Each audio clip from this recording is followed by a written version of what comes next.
I didn't believe in fate until the night I heard them plotting his murder. The dinner rush at Luciano's had finally slowed to a hum, just a handful of tables left.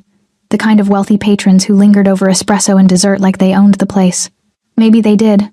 In this part of the city, money talked, and the rest of us just listened. I was clearing glassware from the bar when I heard it, a low murmur in Italian, coming from the corner booth near the kitchen doors. My grandmother's voice echoed in my memory, all those childhood summers in Tuscany, teaching me the language she'd carried across the ocean like a precious stone. Domani sera, quando esce dal ristorante. Tomorrow night, when he leaves the restaurant. My hands stilled on the tray. The two men in the booth wore expensive suits, their faces angular and hard in the amber light. One had a scar tracing his jawline. The other kept glancing toward the private dining room at the back, the one we were never supposed to enter. Sarà semplice, Scarface continued, his voice casual, like he was discussing the weather. Nessuno lo vedrà arrivare. It will be simple. No one will see it coming. The glass in my hand suddenly felt too heavy. I set it down carefully, my pulse beginning to race. They were talking about killing someone. Here, tomorrow night. Dante? The other man asked, reaching for his wine. Lui non sospetta nulla? And Dante? He suspects nothing? Dante. The name hung in the air like smoke. I'd heard it whispered by the kitchen staff, seen it on the reservation list for the private room that was always booked on Thursday nights. Dante Moretti, the man who owned half the city's real estate and, if the rumors were true, controlled the other half through less legal means. The Mafia boss. Lui è troppo occupato a costruire il suo impero, Scarface said with a cold laugh. Non vedrà il tradimento finché non sarà troppo tardi. He's too busy building his empire. He won't see the betrayal until it's too late. My breath caught. I needed to move, to walk away, to pretend I understood nothing. But my feet had grown roots into the floorboards. That's when the door to the private dining room opened. He stepped out like darkness given form, tall, broad-shouldered, wearing a black suit that probably cost more than my yearly rent. His dark hair was perfectly styled, his jaw sharp enough to cut glass, but it was his eyes that stopped me cold. Even from across the room, they were intense, calculating, the kind of eyes that saw everything and forgot nothing. Dante Moretti. He moved with the quiet confidence of a man who'd never had to raise his voice to be obeyed. Two men flanked him, bodyguards, clearly, but he was the sun they orbited around. Power radiated from him like heat. Our eyes met.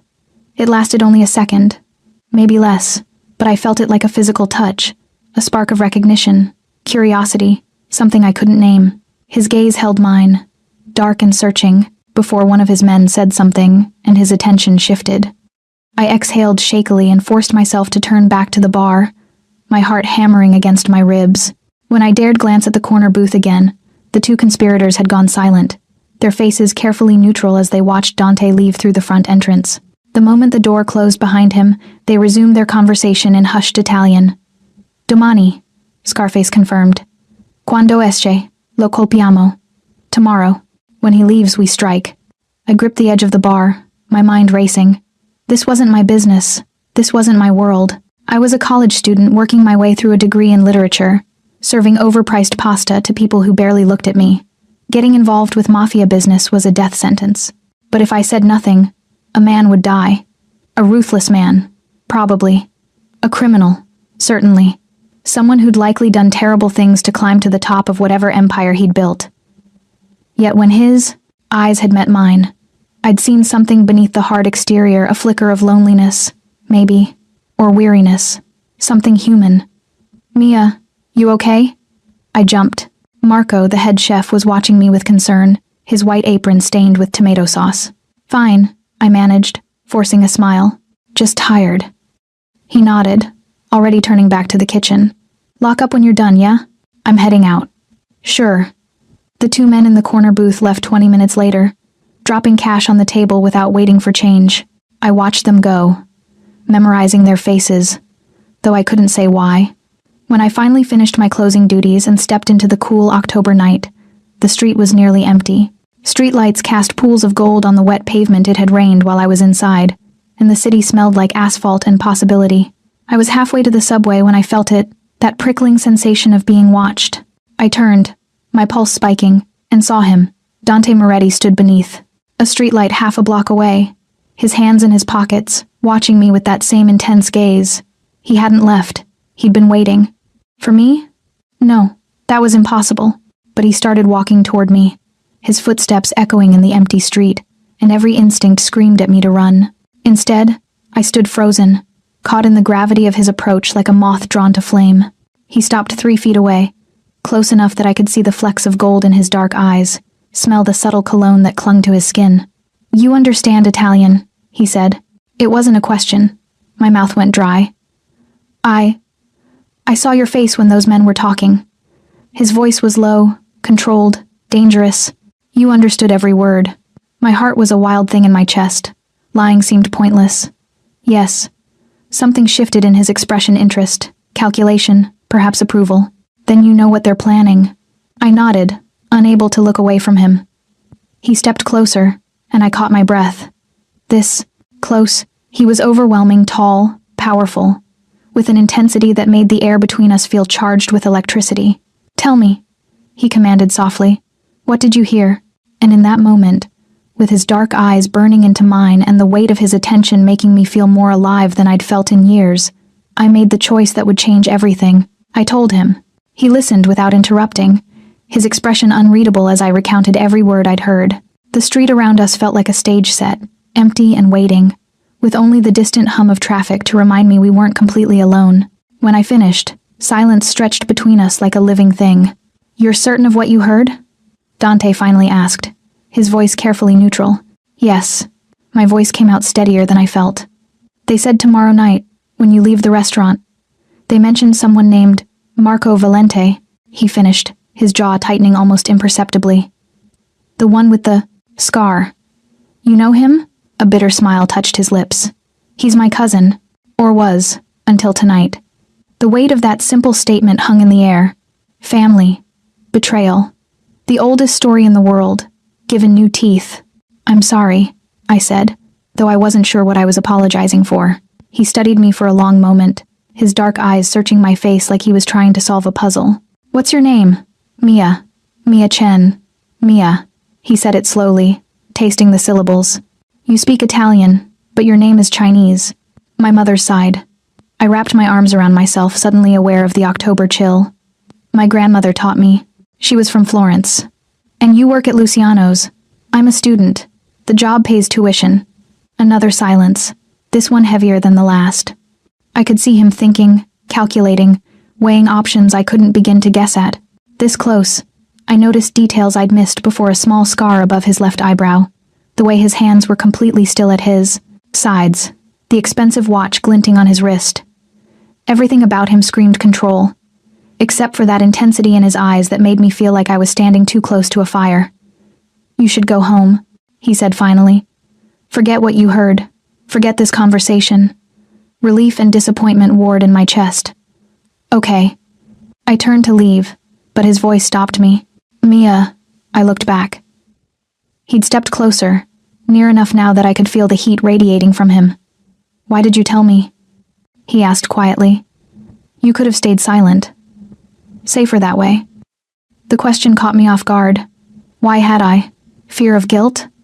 Some misplaced sense of justice? Or was it that moment when our eyes met in the restaurant? When something in his gaze had made him feel real to me? Human. Worth saving?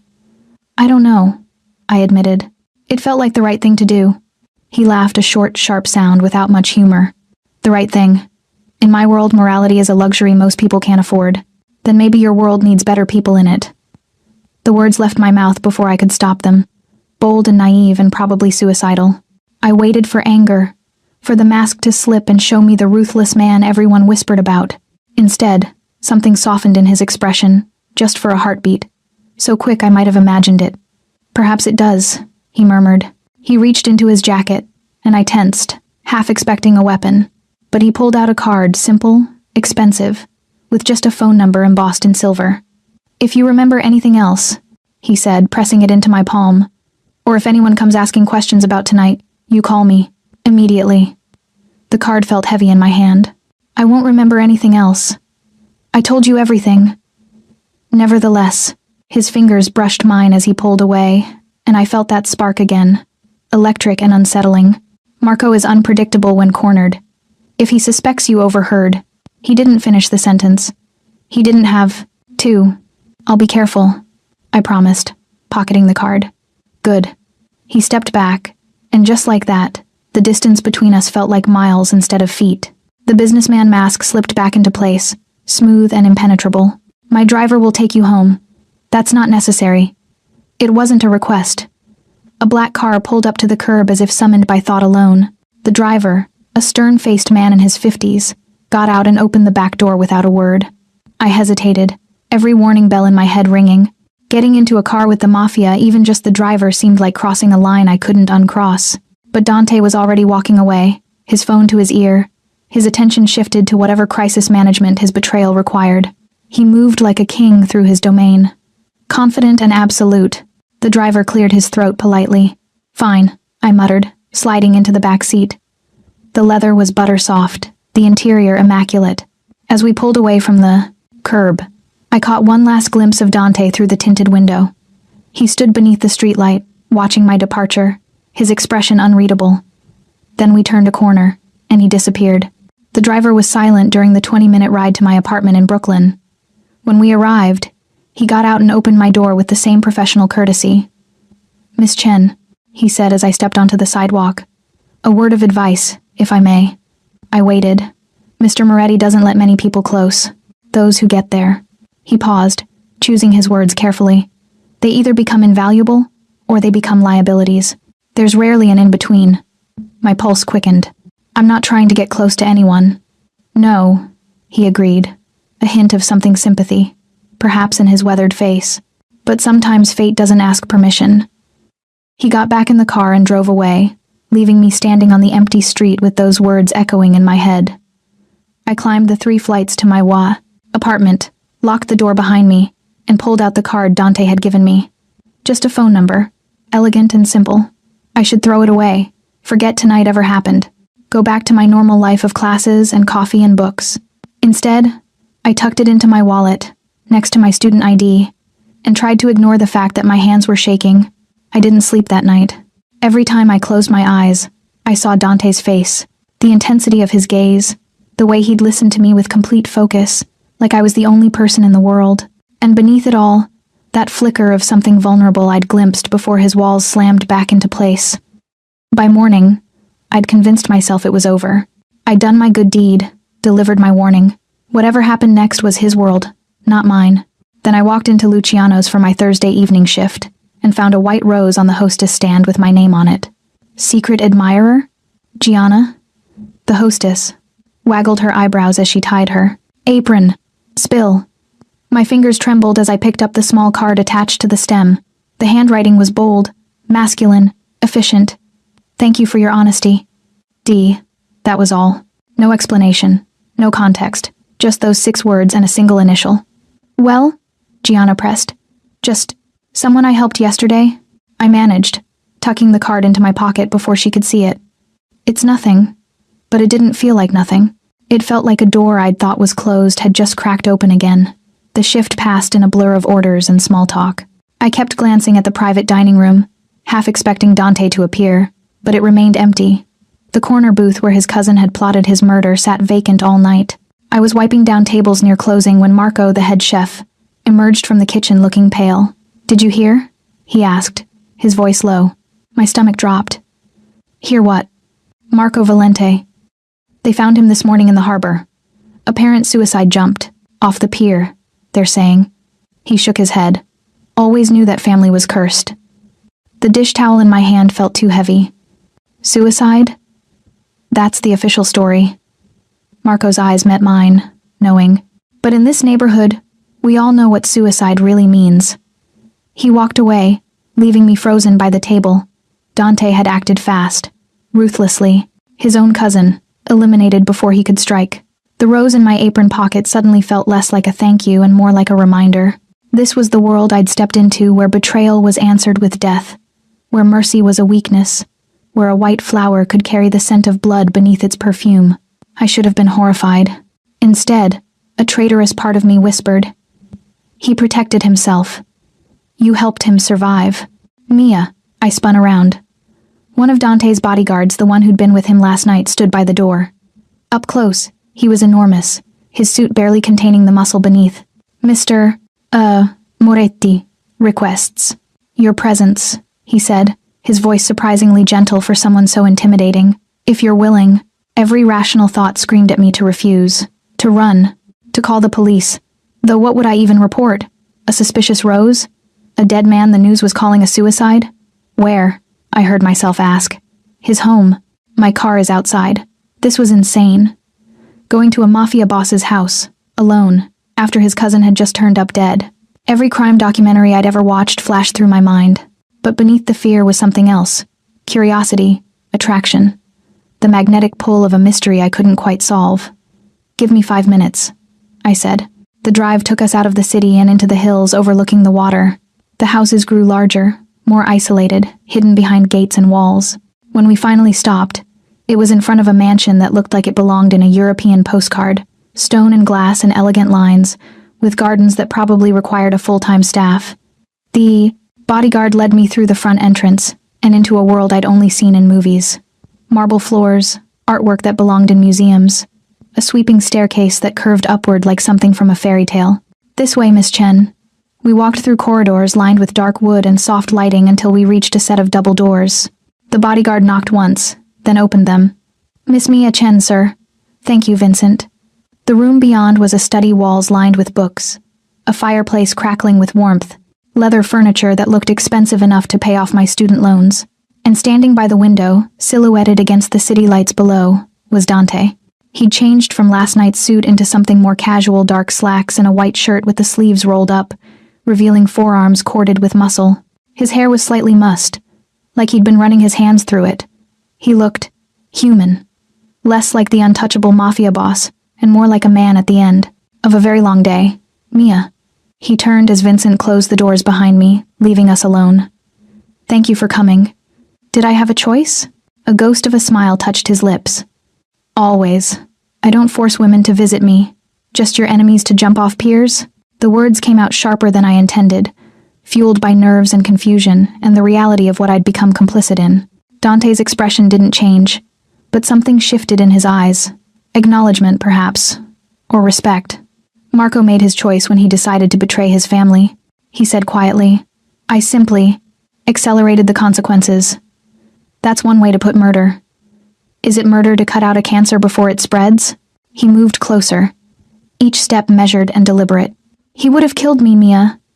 And then he would have moved on to my brother, my business partners, anyone who stood in his way. Men like Marco don't stop at one betrayal. I wanted to argue, to cling to the moral high ground. But standing here, in this room that smelled of leather and smoke and something indefinably him, the lines felt blurrier than they should. Why am I here? I asked instead. He stopped a few feet away, close enough that I could see the exhaustion around his eyes, the weight he carried like armor.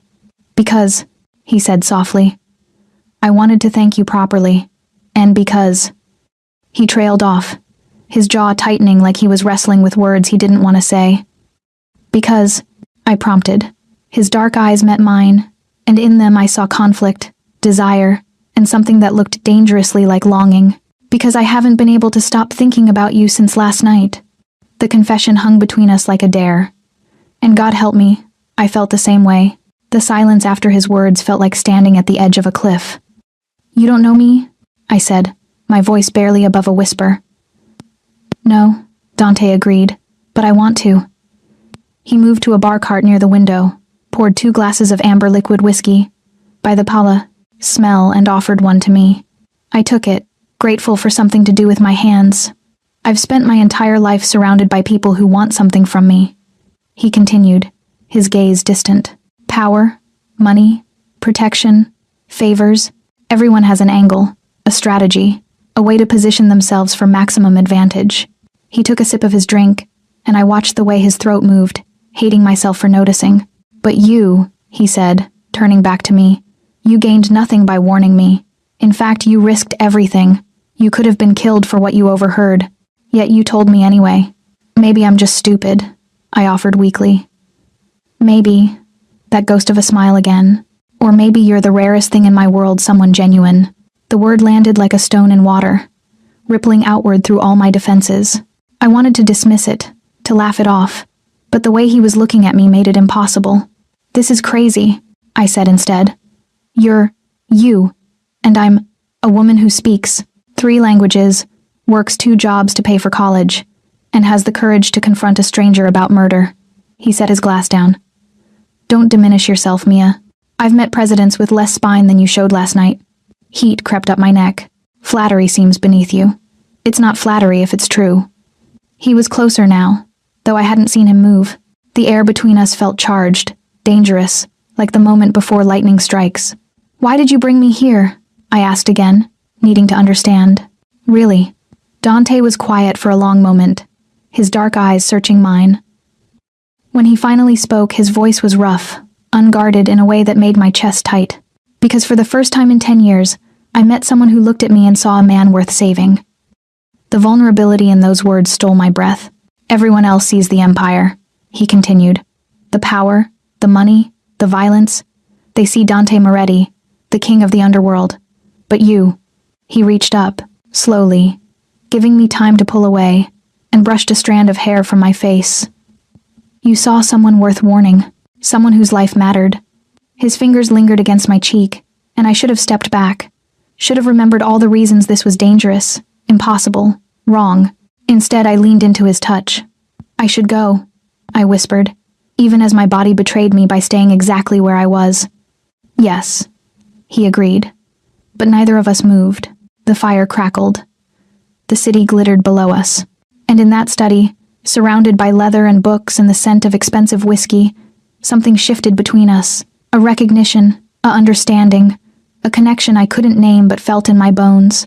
I'm not a good man, Mia, Dante said quietly, his thumb tracing my jawline. I've done things that would horrify you.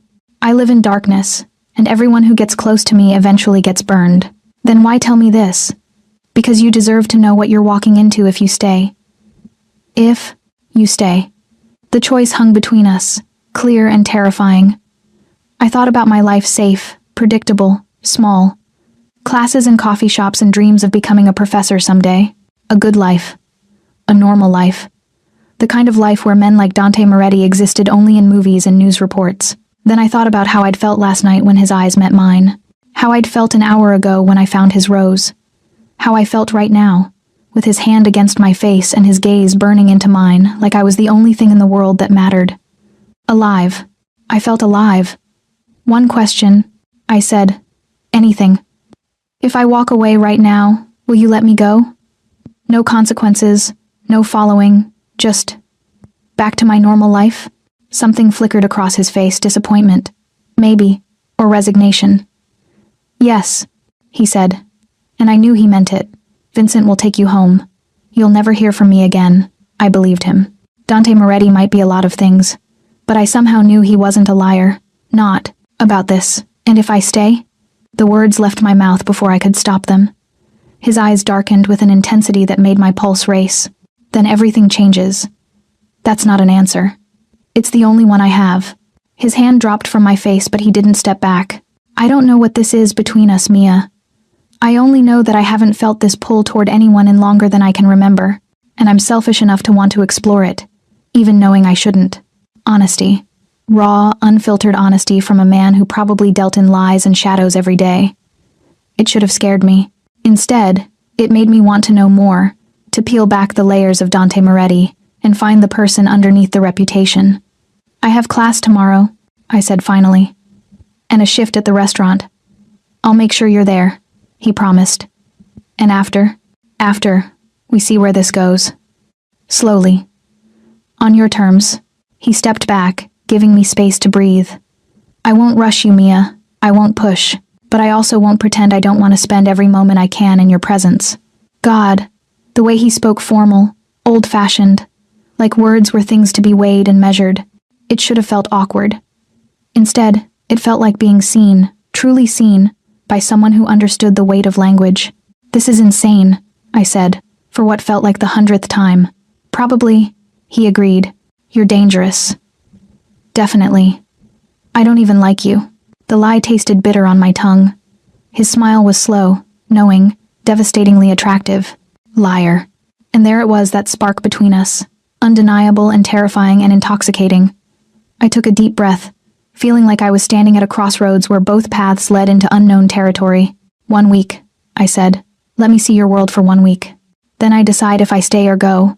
Dante's eyes flashed with something triumph, relief, hunger, but his voice remained controlled. 1 week, he agreed. Starting now. He held out his hand. I took it, and felt the earth shift beneath my feet. The week that followed existed in a strange kind of dream. Dante kept his word about my schedule. Vincent picked me up for class, waited patiently outside the library during my study sessions, then drove me to the restaurant for my shifts. The first day, I felt ridiculous, like a child playing dress-up in someone else's life. By the third day, I'd stopped protesting. But the nights were different. After work, instead of taking the subway home, Vincent would drive me back to Dante's mansion. Sometimes we'd have elaborate meals prepared by his private chef, served at a table that could seat 20 but held only 2. Other times, we'd sit in his study, me curled up on the leather couch with a book while he worked at his desk, handling the empire I tried not to think too hard about. It should have been boring. Instead, it was the most comfortable I'd felt in years. "You're staring," Dante said without looking up, from the contract he was reviewing. I smiled, caught. "Sorry, don't be." He set his pen down and leaned back in his chair, finally meeting my eyes. "I like it when you look at me." Heat crept up my neck. 5 days in, and he could still make me blush with a single sentence. "Tell me something," I said, deflecting. "How did you end up in this life?" It was the first truly personal question I'd dared to ask. We'd talked about books, about my classes, about his opinions on city politics and art, and a dozen other safe topics. But never about this, the empire, the violence, the darkness he'd warned me about. Dante was quiet for a long moment, his expression unreadable. I thought he might deflect, change the subject, remind me that some doors stayed closed. Instead, he stood and walked to the window, hands in his pockets, shoulders tight. "My father," he said finally, his voice low, "built this empire from nothing. He was brilliant, ruthless, and utterly without mercy. I watched him destroy lives without hesitation, all for the sake of power and money." He paused, and I waited, barely breathing. When I was 18, he gave me a choice: join the family business and learn to be strong, or leave and be considered dead to him. I chose to stay. His jaw tightened. Not because I wanted the power, because my younger brother was only 12, and someone needed to protect him from our father's world. The pain in his voice was raw, real, human. "So I learned," he continued, "how to be hard, how to make the difficult choices, how to carry the weight of an empire on my shoulders and never let anyone see me stumble." "And your father?" I asked gently. "Dead. Heart attack 5 years ago." No emotion in his voice, just fact. I took over everything, and I swore I'd do it differently, smarter, less blood, when possible, more strategy, but still blood, I said quietly. "Yes." He turned to face me, and the honesty in his eyes made my chest ache. "Still blood. This world doesn't allow for clean hands, Mia." The moment I took over, every rival, every ambitious lieutenant, every two-bit gangster saw an opportunity. I had to prove myself, over and over, that I was stronger than my father, more ruthless, more willing to do whatever it took to protect what was mine. "And your brother?" A real smile touched his lips, soft and genuine. "Leo, he's in law school now, at Columbia, wants to be a prosecutor, of all things." He shook his head. "I made sure he stayed far away from this life. He's good, Mia. Pure. Everything I'm not." The way he said it, like his brother's goodness was a precious thing he'd fought to preserve, broke something open in my chest. I stood and crossed to him, drawn by instinct rather than thought. When I reached the window, I placed my hand on his arm. "You protected him," I said softly. "You sacrificed your own path to keep him safe. That's not nothing, Dante." He looked down at my hand on his arm like it was a foreign object, something he couldn't quite understand. Then, slowly, he covered it with his own. "You see the best in people," he murmured, "even when they don't deserve it. Maybe I just see the truth." His thumb traced circles on my wrist, and I felt that touch everywhere, my pulse, my breath, the flutter low in my stomach that I'd been trying to ignore all week. "Mia." My name was a prayer and a warning all at once. "If you keep looking at me like that, I'm going to do something we might both regret." "Like what?" The question came out breathier than I intended, and I saw the exact moment his control cracked. He turned to face me fully, one hand coming up to cup my face while the other settled at my waist, pulling me closer. We were inches apart now, and I could see every detail: the gold flecks in his dark eyes, the faint stubble on his jaw, the way his breath quickened to match mine. "Like this," he whispered, and then he kissed me. It wasn't gentle. It was fire and hunger and weeks of tension finally breaking free. His mouth claimed mine with an intensity that stole my breath, demanding and giving all at once. I gasped against his lips, and he took advantage, deepening the kiss until I forgot where I ended, and he began. My hands found his shirt, fisting in the fabric, pulling him closer. He made a sound low in his throat, possessive and pleased, and backed me against the bookshelf, his body pressing against mine in a way that made every nerve ending sing. "God, Mia," he breathed against my mouth, his forehead resting against mine. "You're going to destroy me." "Good," I whispered back, surprised by my own boldness. He laughed, a real laugh, full of genuine pleasure, and kissed me again, slower this time but no less intense. We might have stayed there forever, lost in each other, if Vincent's voice hadn't crackled through the intercom. "Sir, we have a situation." Dante tensed, pulling back just enough to meet my eyes. The heat was still there, burning between Waitate, us, but reality was crashing back in. "What kind of situation?" he asked, his voice rougher than usual. "The Rossi family. They're here." Every muscle in Dante's body went rigid. He stepped back, his expression shifting from the man who'd just kissed me breathless to the Mafia boss who commanded an empire.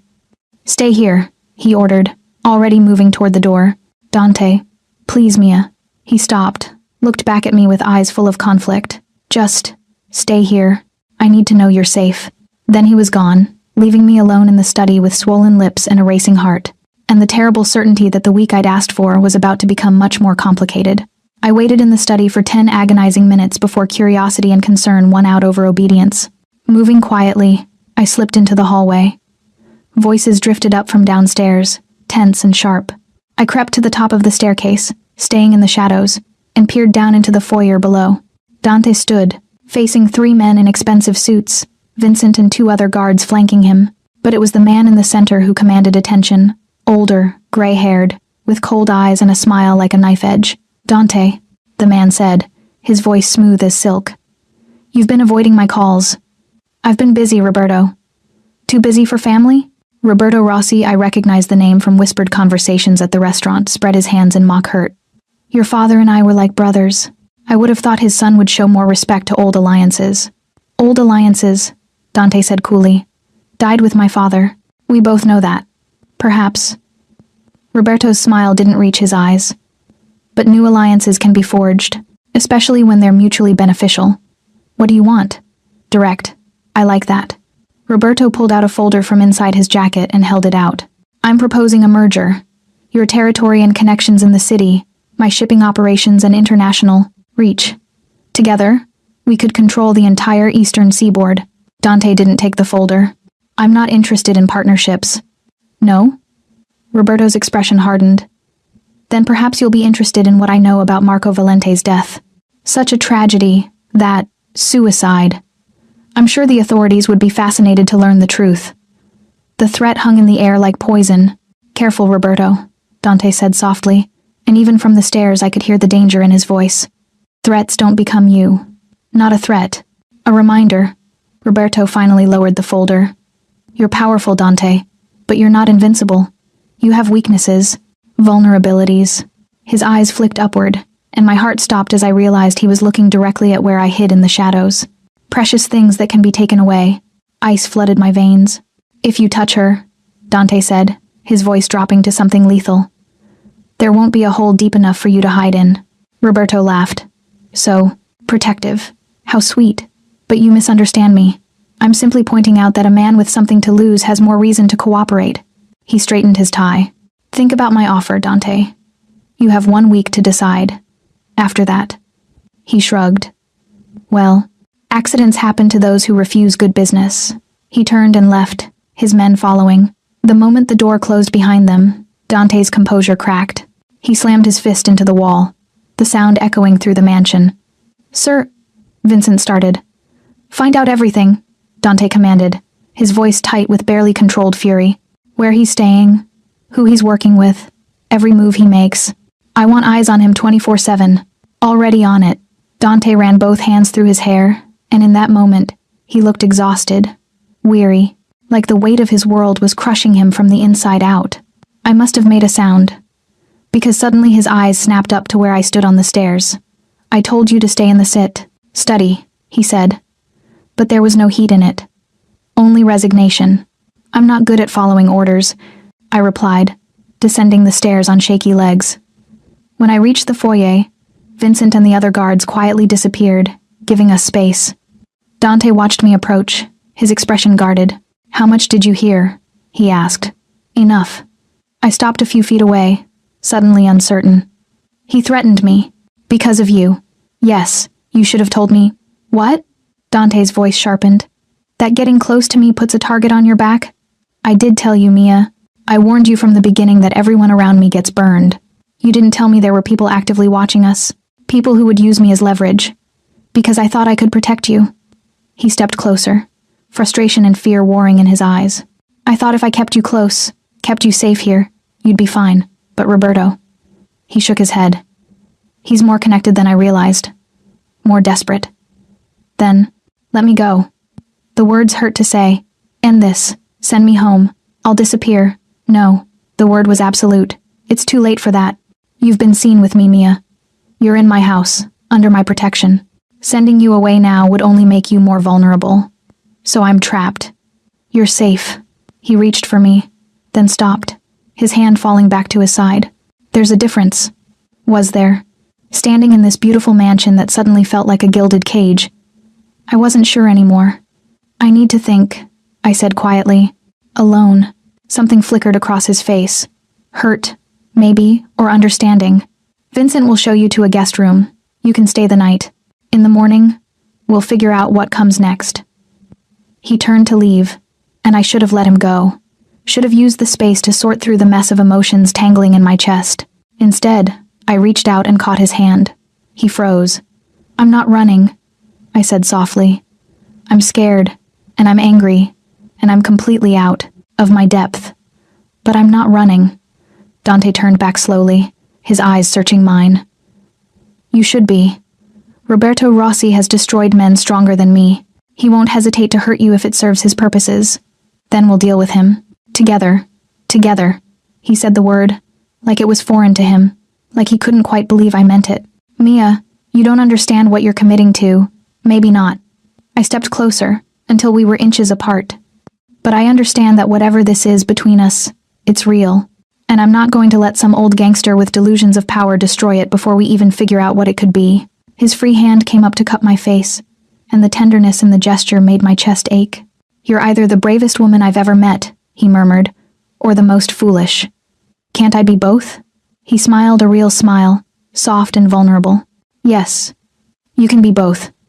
Then he kissed me, gentle this time, like I was something precious, something worth protecting. And despite everything, the threats, the danger, the impossible situation we'd stumbled into, I kissed him back. Because somehow, against all logic and reason, this broken, dangerous man had become mine, and I had become his. 3 days later, Roberto Rossi's patience ran out. I was leaving class, my mind only half on the lecture about Renaissance poetry I'd just endured, when I noticed the car. Black sedan, tinted windows, idling across the street in a no-parking zone. Not Vincent's car, not any of Dante's fleet. My skin prickled with awareness. I pulled out my phone, scrolling to Dante's number, when someone stepped up beside me. "Miss Chen." The voice was smooth, professional. Mr. Rossi would like a word. The man was young, maybe 30, with styled hair and a suit that cost more than my tuition. He smiled like we were old friends, but his eyes were empty. "I'm late for work," I said, fighting to keep my voice steady. "It will only take a moment. Please." He gestured toward the sedan. "I'd hate for this to become complicated." The implicit threat was clear. I could go willingly, or I could be made to go. And on this busy campus street, surrounded by students, making a scene felt more dangerous than complying. I got in the car. The drive was short, just 15 minutes, through downtown to a restaurant I didn't recognize. Upscale, expensive, the kind of place that required reservations weeks in advance. The young man led me through the main dining room to a private section in the back, where Roberto Rossi sat alone at a table set for two. "Mia Chen." He stood as I approached, all old-world charm. "Thank you for joining me. Please sit. I remained standing. What do you want? Direct, like your boyfriend. Roberto's smile was indulgent. I appreciate that. Sit, please. Let's talk like civilized people. The young man who'd collected me moved behind my chair, a silent reminder that refusal wasn't an option. I sat. Roberto poured wine into 2 glasses, sliding one toward me. Do you know why I asked to speak with you? To threaten me, use me against Dante. Threaten? He looked genuinely affronted. My dear, I have no desire to harm you. Quite the opposite. I'm here to save you. I nearly laughed. Save me from a life of violence and danger. He leaned forward, his expression earnest. Dante is a good man, I don't dispute that. But his world has no place for someone like you. You're a student, yes? Studying literature, working toward a better future. What happens when that future collides with Dante's reality? That's not your concern. But it is, Roberto sipped his wine. Because I knew Dante's father. I watched that man destroy everyone he claimed to love in service to his empire. And Dante. He's more like his father than he wants to admit. You don't know him, don't I? Roberto's eyes glittered. Did he tell you about Elena? My stomach dropped. Who? Elena Marchetti. Beautiful woman. Brilliant. Actually, she was a journalist, investigating organized crime. She and Dante fell in love, or so she thought. Until she discovered who he really was and what he'd done. She threatened to expose him. He paused, letting the words sink in. She disappeared 6 months later. They never found her body. My blood went cold. You're lying. Am I? Ask him, Mia. Ask Dante what happened to Elena Marchetti. Roberto leaned back, satisfied. Or better yet, ask yourself if you want to risk becoming another loose end when the relationship inevitably sours. Why are you telling me this? Because I'm offering you a way out. He pulled a business card from his pocket and slid it across the table. When you're ready to leave, and you will be ready, eventually you call this number. I'll make sure you disappear safely. New identity, new life, far from here. All you have to do is walk away. I stared at the card like it was a snake. Think about it, Roberto said, standing. Because the clock is ticking. And when Dante and I go to war, there will be casualties. I'd hate for you to be one of them. He left, taking his young bodyguard with him, leaving me alone in the private dining room with a glass of wine I couldn't drink, and a name that echoed in my head like a death knell, Elena Marchetti. Vincent found me 20 minutes later, his face pale with relief and fury. Miss Chen. Thank God. Mr. Moretti has been. Take me to him, I interrupted. The drive back to Dante's mansion passed in silence. My mind churned with Roberto's words, trying to separate manipulation from truth. Dante had been honest with me about his world, about the violence and darkness. But Elena, had he been honest about everything? Dante was pacing in his study when I arrived, his phone to his ear, barking orders in Italian. When he saw me, he ended the call mid-sentence. Mia. He crossed to me in 3 strides, his hands framing my face, checking for injuries. Are you hurt? Did he touch you? I'm fine. I pulled back from his touch. We need to talk. Something in my voice made him freeze. What did Roberto say to you? Who's Elena Marchetti? The color drained from Dante's face. Mia, just answer the question. My voice cracked despite my best efforts. Who was she? Dante turned away, his shoulders rigid. When he spoke, his voice was hollow. She was my fiancé, 4 years ago. The word hit me like a physical blow. Fiancé. Roberto said she was a journalist. That she discovered what you were and threatened to expose you. And then she disappeared. That's not what happened. Dante's hands clenched into fists. Elena knew who I was from the beginning. She accepted it, or so I thought. We were planning a wedding, building a life together. So what happened? He turned back to face me, and the pain in his eyes was raw, devastating.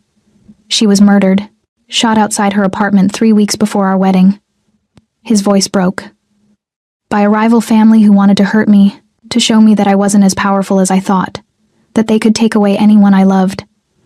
Oh, Dante. I hunted them down, every single one involved. I made them pay in ways that still wake me up at night. But it didn't bring her back. He took a shaky breath, so I swore I'd never let myself care about someone again. Never give anyone that kind of leverage over me. Until me, I whispered. Until you. He crossed to me slowly, like I might bolt. And now I'm terrified, Mia. Because Roberto knows. He knows that losing you would destroy me in ways even Elena's death didn't. And he'll use that knowledge however he can. I should have been angry at being used as a pawn. Should have been scared of the target on my back. Instead, I felt my heart break for the man standing in front of me, the one who'd loved and lost, who'd built walls so high he'd forgotten what it felt like to be vulnerable, until I'd climbed those walls and refused to leave. "So what do we do?" I asked. "We?" He looked at me like I'd offered him salvation. "You're staying?" Roberto gave me a card. Said he'd help me disappear. Start over somewhere safe. I pulled it from my pocket and held it up. Want to know what I did with it? I tore the card in half, then in half again. Let the pieces fall to the floor between us. "I'm not running," I said firmly. "We face this together." Dante pulled me into his arms, holding me so tightly I could barely breathe. "You're going to get yourself killed," he murmured into my hair. "Probably." I pulled back just enough to meet his eyes. "But I'd rather die standing with you than live safe and alone." He kissed me then, desperate, claiming, full of fear and gratitude and something deeper that neither of us dared name yet. And somewhere in the city, Roberto Rossi smiled, knowing he'd set events in motion that would end in blood. The war came faster than anyone expected. 2 days after my meeting with Roberto, one of Dante's warehouses burned. 3 days after that, a trusted lieutenant was found dead, executed, Mafia style, with a message carved into his chest. "Choose wisely." The city held its breath, waiting for the explosion. I watched Dante transform before my eyes. The man who'd kissed me with such tenderness became someone harder, colder, unreachable. He barely slept, spending nights in his study coordinating responses, shoring up alliances, preparing for the war he'd tried to avoid. I became a ghost in his house, present but invisible, safe but forgotten. Until the night everything shattered. I was in the library, trying to focus on homework that felt absurdly normal given the circumstances, when raised voices echoed from the study. I recognized Dante's tone, sharp with anger. The other voice I didn't know. "Can't protect everyone forever, Dante. You have to make a choice." "I've made my choice." "Mia stays." "At what cost?" The unknown voice rose in frustration. "Roberto won't stop until he's destroyed everything you've built. Your men are getting nervous, questioning your judgment. Then they can leave. It's not that simple. Some are saying you've gone soft, that you're putting a woman ahead of the family." Silence. Heavy, suffocating. "Get out," Dante said quietly, dangerously. Footsteps, then the door opening and closing. I debated pretending I hadn't heard, going back to my reading. Instead, I set my book aside and went to the study. Dante stood at the window, his reflection ghost-like in the glass. He didn't turn when I entered. "You heard," he said. "Yes, and..." I crossed to stand beside him, looking out at the dark gardens below. "Is it true? Are your men losing faith?" "Some." He finally looked at me, and the exhaustion in his face made my chest ache. "Roberto's targeting not just my businesses but my reputation, spreading rumors, sowing doubt. And the fact that I'm protecting you, a civilian with no ties to our world, gives weight to his claims that I've lost my edge. Then end it." The words felt like swallowing glass. "Make a deal with Roberto. Give him what he wants. He wants you gone, Mia. Out of my life. Out of the picture. That's the price for peace. Then maybe..." "No." He turned to face me fully, his hands gripping my shoulders. "I won't negotiate with your life. I won't trade your safety for my empire. I'd burn it all down first. But your men. My men follow my orders or they leave. That's how this works." His jaw tightened. "I've sacrificed enough, Mia. I've given up pieces of my soul to build this empire. I won't give up you." The conviction in his voice should have been reassuring. Instead, it terrified me. "What if I'm not worth it?" I whispered. "What if everything you've built falls apart because you chose me?" "Then it falls." He pulled me closer, his forehead resting against mine. "An empire built on compromising the people I love isn't worth keeping." "You love me?" The question hung between us, too big, too soon, too real. Dante's eyes met. Mine, dark and infinite and completely unguarded. "Yes," he said simply. "God help us both, but yes." My heart stumbled, raced, soared. I opened my mouth to respond, to tell him that somehow, impossibly, I felt the same. The window exploded. Glass shattered inward as gunfire erupted from the gardens. Dante threw himself over me, taking us both to the ground behind his desk as bullets tore through the study. I screamed, the sound drowned out by the roar of automatic weapons. Stay down, Dante shouted, shielding my body with his. More gunfire. Closer now, shouts in Italian. The house alarm screaming. Footsteps pounding through the halls. Then silence. Heavy, ringing silence. Dante lifted his head cautiously, scanning the destroyed study. The window was gone completely, cold air rushing in. His bookshelves were riddled with bullet holes, papers scattered everywhere. Mia. His hands ran over me, checking for injuries. Are you hurt? I couldn't speak, couldn't breathe. The world felt tilted, wrong, too sharp and bright, and terrifyingly real. Look at me. Dante cupped my face, forcing my eyes to his. Breathe, sweetheart. Just breathe. I sucked in air, tasting copper and fear. What? An attack. Roberto's making his move. His expression was grim as Vincent burst through the door, blood on his shirt. Sir, we've secured the perimeter.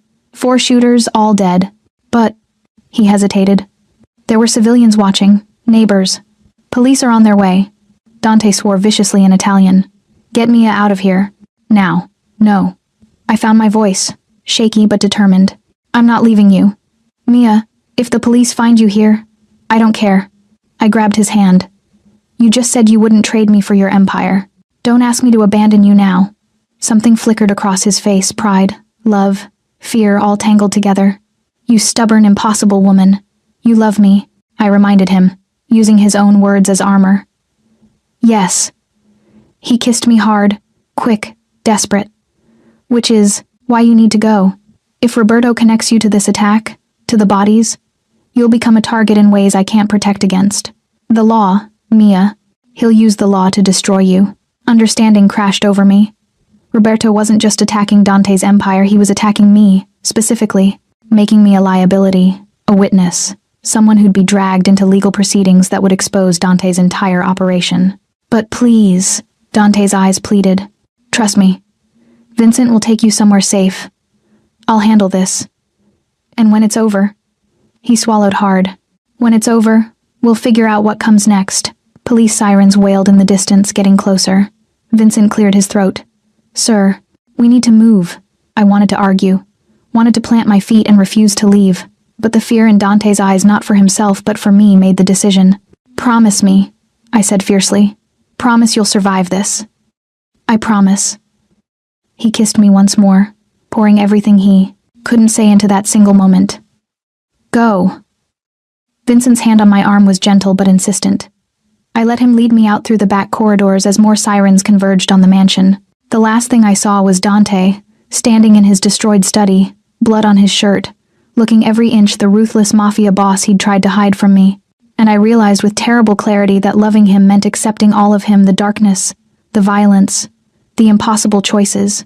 If I survived this night, if he survived, if there was anything left of us when the war finally ended. Vincent took me to a safe house in Queens, a nondescript apartment above a bakery that smelled like cinnamon and lies. 2 guards stationed outside, 1 inside. Comfortable prison. I lasted 3 days before I broke. I need to see him, I told Vincent on the morning of the 4th day. He'd been stationed in the living room. Ever professional, ever present. At my words, he looked up from his phone with something like, sympathy. Miss Chen. Don't. I cut him off. Don't tell me it's too dangerous or that he's handling things. I've been docile and obedient and good for 3 days.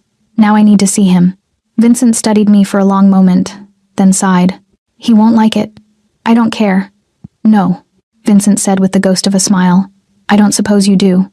The drive back to Dante's mansion felt surreal. The gates were intact, the gardens pristine. Only the covered window on the 2nd floor hinted at the violence that had erupted days before.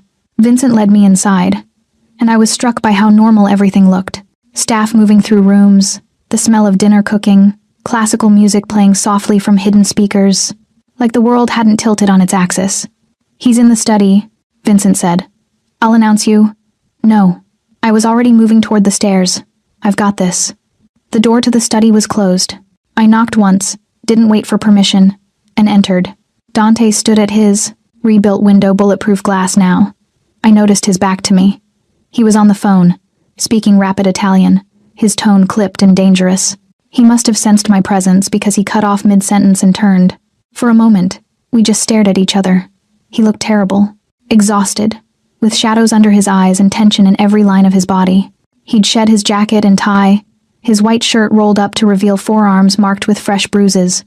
"I'll call you back," he said into the phone, never breaking eye contact with me. He ended the call. "Mia, what are you doing here? I missed you." Something cracked in his expression. "You shouldn't have come." "Probably not." I closed the door behind me, but I'm tired of being safe and alone. I'm tired of waiting. I'm tired of letting Roberto Rossi dictate how we live. "Mia, no." I crossed to him, my heart pounding. "You told me you loved me right before someone tried to kill us. Then you sent me away. I've spent 3 days in that apartment thinking, worrying, imagining every terrible scenario. And I realized something." "What?" His voice was rough. "That I love you too." The words felt like jumping off a cliff. "I love you, Dante Moretti. The Empire, the darkness, the impossible choices. I love all of it because it's you, and I'm done running from it." His eyes closed, and I saw him fighting for control. "You shouldn't love me." "Too late. I'll only hurt you. Everyone I love gets destroyed. Then I'll be destroyed." I stepped close enough to touch him, but I'll be destroyed on my own terms, standing beside you, not locked away in some apartment pretending I can go back to normal. "There's no going back," he whispered. "You know that, right? Once you commit to this to me, there's no safe exit." "I know. Roberto won't stop. There will be more attacks, more danger. I know. You could die, Mia, because of me, because I was selfish enough to want you. I know." I reached up, cupping his face, forcing him to look at me. "But I could also live, Dante. Really live. Not the half-life I had before, where every day was just going through motions. You make me feel alive." His control shattered. He pulled me against him, crushing his mouth to mine with a desperation that stole my breath. I kissed him back just as fiercely, pouring 3 days of fear and longing and love into the connection between us. "I love you," he breathed against my lips. "God, Mia, I love you so much it terrifies me. Show me." His eyes darkened with need and something deeper vulnerability. Trust, surrender. He kissed me again, slower this time but no less intense, as his hands found the hem of my shirt. "Are you sure?" "Yes." I'd never been more certain of anything. What followed was a blur of skin and sensation, clothes discarded, hands exploring, breathless whispers of names and promises. Dante was reverent and demanding by turns, taking his time to learn every curve, every sound I made, every way to make me gasp. When he finally laid me on the leather couch, his body covering mine, I felt complete for the first time in my life. "I'll protect you," he murmured against my throat. "With everything I am, I'll keep you safe. I know." I pulled him down for another kiss. "And I'll stand beside you, through everything. Everything." He agreed, and then words became unnecessary. We came together like a storm, fierce and inevitable and absolutely right. And in those moments of complete connection, the Empire didn't matter. The danger didn't matter. Nothing mattered except us, this moment, this choice we'd both made to leap into the unknown together. Afterwards, we lay tangled together on the couch, his hand tracing idle patterns on my bare shoulder. "Roberto sent a message today," Dante said quietly. "A final ultimatum." I tensed. "What kind of ultimatum?" "A meeting, tomorrow night. Just him and me, no guards, no weapons. One last chance to negotiate peace. It's a trap. Probably." His arm tightened around me. "But I have to go, if there's even a chance of ending this without more bloodshed." "Then I'm coming with you." "Absolutely not." I sat up, meeting his eyes. "You said we're partners now. That means I get a say. And I say we face Roberto together. Mia, it's too dangerous. Everything about us is dangerous." I leaned down, kissing him softly. "But we're stronger together than apart. You know I'm right." He stared at me for a long moment, conflict warring in his expression. Finally, he sighed. "You're going to be the death of me. Or your salvation." I smiled. "Time will tell." He pulled me back down beside him, and we lay there in the gathering dusk, two people who'd chosen each other against all logic and reason. Tomorrow would bring whatever it brought. Tonight, we had each other. And for now, that was enough. The meeting place Roberto chose was fitting for a man obsessed with power. The ruins of an old cathedral on the edge of the city, abandoned for decades, with broken stained glass and an altar that had forgotten God's name. Dante and I arrived as the sun bled into the horizon, painting the ruins in shades of crimson and gold. Last chance to turn back, Dante said, his hand tight on mine. Not a chance. He smiled small, sad, proud. My fearless Mia. Your foolish Mia, I corrected. That too. We entered the cathedral through the main doors, our footsteps echoing on cracked stone. Roberto waited at the altar, alone as promised, wearing a dark suit and an expression of triumph. Dante. And the lovely Miss Chen. He spread his arms. I'm pleased you both came. Let's skip the pleasantries, Dante said coldly. What do you want? Respect. Roberto's smile faded. Your father understood that. He knew the old ways, the importance of hierarchy and tradition. But you, he shook his head. You think you can modernize our world, make it civilized. You think love makes you stronger. It does. No, Roberto's voice hardened. It makes you weak, vulnerable, distracted. Your father would be ashamed. My father, Dante said quietly, was a monster who destroyed everyone who loved him. If that's what it takes to earn respect in this world, then I don't want it. How noble. Roberto's tone dripped sarcasm.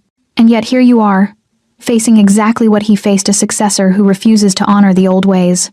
The families are watching, Dante, wondering if you're strong enough to lead, or if you need to be replaced. By you? If necessary. Roberto pulled something from his jacket, not a weapon, but a document. This is a transfer of your assets. Everything you control, signed over to me. In exchange, I'll let Miss Chen live. She can go back to her little life. Forget all this ever happened. My stomach dropped. And if I refuse? Dante asked. Then she dies. Tonight. Along with your brother, your key lieutenants, everyone you care about.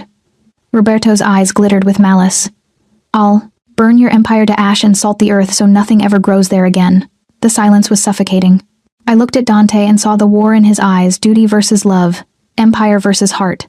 Every terrible choice his father had faced. Every compromise and sacrifice hanging in the balance. Dante, I said softly. Don't. He turned to me, anguished. Mia, I meant what I said. We face this together. I stepped forward, addressing Roberto directly. You think threatening me will break him. That love is weakness. But you're wrong. Roberto laughed. Am I? Then watch. He raised his hand, and figures emerged from the shadows, men with guns. At least a dozen, surrounding us in a perfect circle. You're outgunned, outnumbered, and out of options, Roberto said. So I'll ask one final time. Sign the papers, Dante. Save her life. Dante looked at me, and in his eyes I saw love, regret, and terrible determination.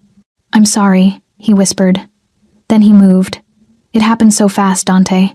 Lunging for the nearest gunman, disarming him with brutal efficiency.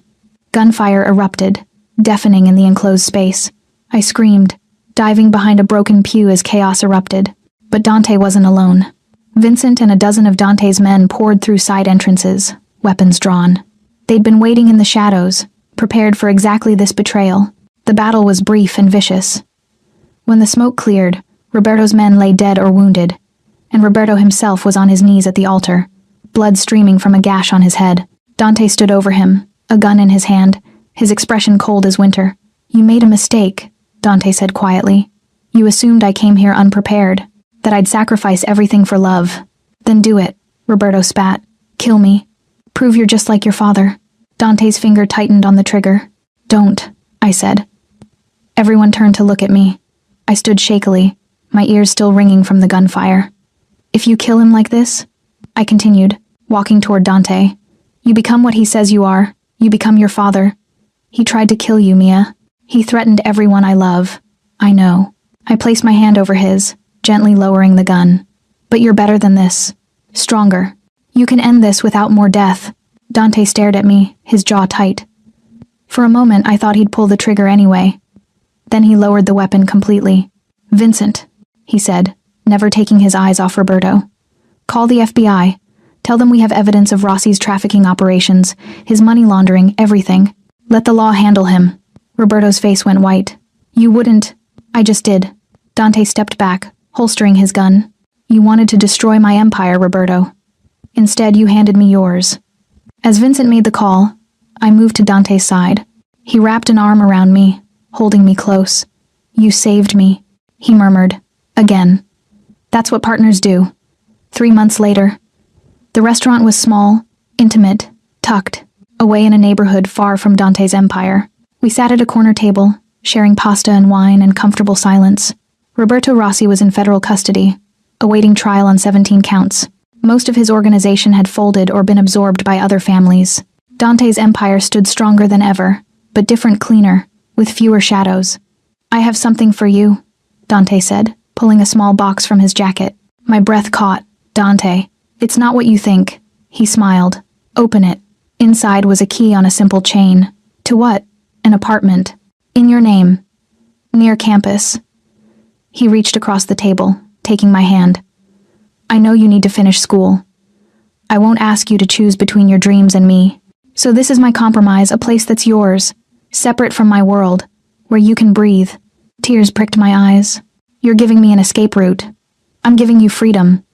His thumb traced circles on my wrist. "I love you, Mia Chen. That means wanting you, to be happy, even if it means letting you go." "You're an idiot," I said, laughing through tears. "What?" "I don't want an escape route. I want you. All of you.